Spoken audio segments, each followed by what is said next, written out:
Well, I started off with marijuana, so, and eventually went up to I tried cocaine once, tried ecstasy, MDMA. I've been thinking about Top five, probably marijuana, obviously, cocaine, and like mushrooms, LSD, even meth. understand why it is I never can. I was always skipping high school and skipping class. Try as I might, I never know which direction I should go. And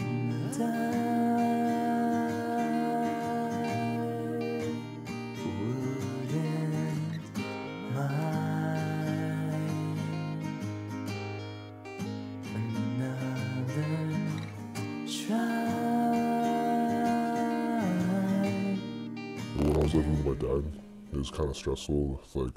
Back then when I was actually doing drugs and smoking weed every day, and put a lot of stress on him. And he moved up to North Bay, which led me to my cousin's place.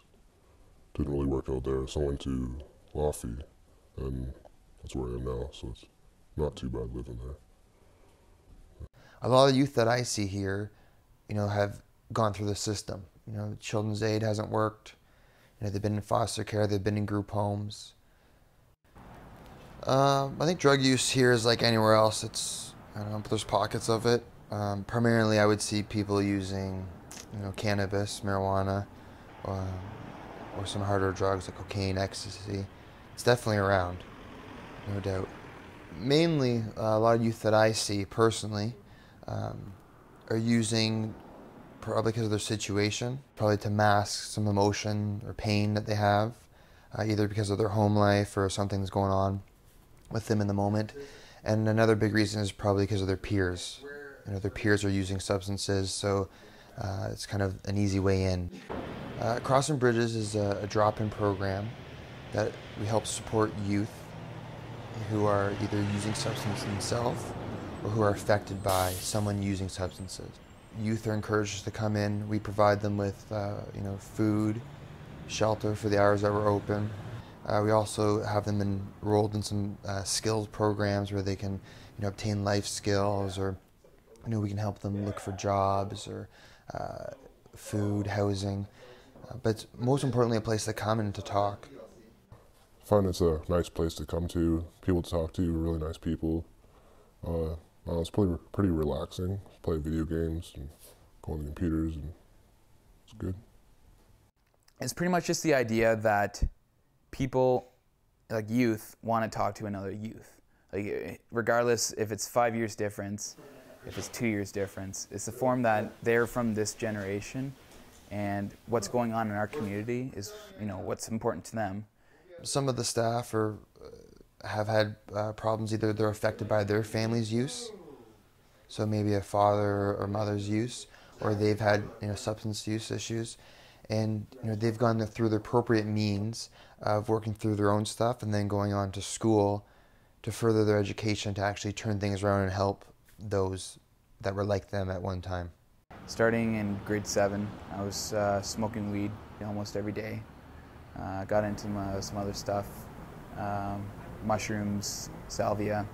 Seeing what was happening to my friends, seeing people pass away regarding drug use instances, it kind of just makes you wake up and see what you want to do with your life and what you find important to you, I guess you can say. So after I went through my stuff, I started doing the Crossing Bridges program. I turned out to be part-time here as a youth outreach worker, and that kept going until I figured I need to get my education degree.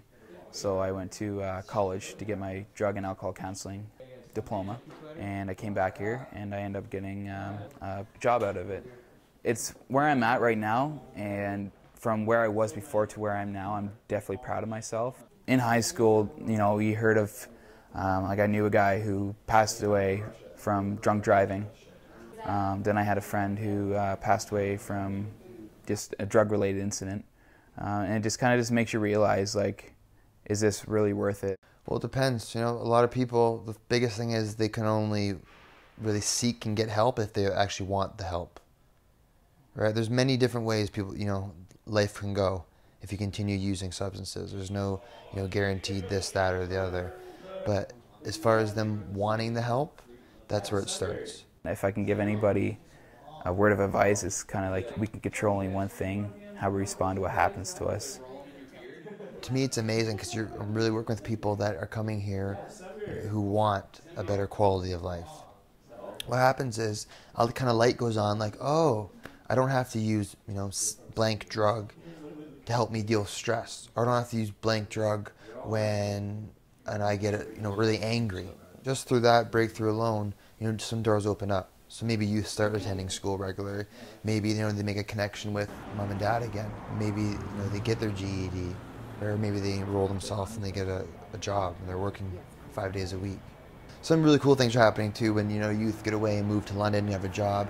Whenever they're in town, they'll come by, and even when they're like their mid-20s, they'll kind of come by and say, oh, Mike, I'm doing this, and kind of just coming home. It's a pretty neat feeling. I think our youth that come here really get an understanding that this is real, that people have these kind of issues, but they can kind of, rise above it. Regardless of any situation, or like if you're in high school and feel like you're in a difficult crowd, or you're having issues with dealing with family, teen issues, like it's never the end. You can always try to find a way out of it. After I finish school, probably I'm gonna look for a factory job to start out, save up some money, probably get my own place, and eventually go from there. I haven't done anything, I don't know, like a year or so. I haven't done any drugs in a while. Pretty much quit everything, so it feels great. It feels good. Confusion, heartache, joy, desperation, adventure, anger, laughter, and wonder. A morass of chaos, these things that define us. This is my